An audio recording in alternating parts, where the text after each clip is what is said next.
14 бөлүм. Тири падышасы Хирам дөөткө үй куруп бериш үчүн ага элчилери менен кедир жыгачтарын, таш жонуучуларды, жыгач усталарды жөнөттү. Ошондо дөөт Теңирдин Ысрайылга падыша кылып бекемдегенин, өзүнүн эли Ысрайыл үчүн падышачылыгы жогору көтөрүлгөнүн билди. Ал Иерусалимде дагы бир нече аял алып, дагы уул кыздуу болду. Анын Иерусалимде төрөлгөн уулдарынын аттары мына булар: Шамуя, Шобаб, Натан, Сулайман, Джипхар, Элишуа, Элпелет, Нога, Непек, Жапия, Элишама, Белиада жана Элипелет. Пелиштиликтер дөөттүн бүткүл Ысрайылга падыша болуп майланганын угушканда, түп көтөрүлө дөөттү өлтүргөнү чыгышты.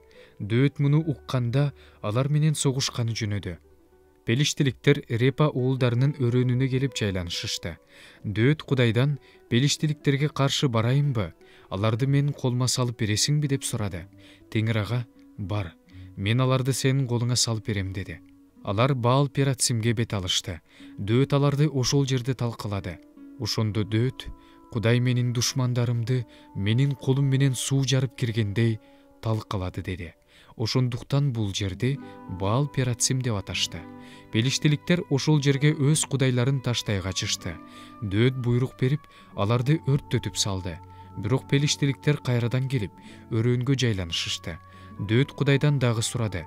Кудай ага мындай деди: аларга түз беттеп барба, аларды айланып өтүп, тыт дарактары тарабынан кир. Тыт дарактарынын үстүнөн басып келе жаткандай болгон дабышты укканыңда согушка кир.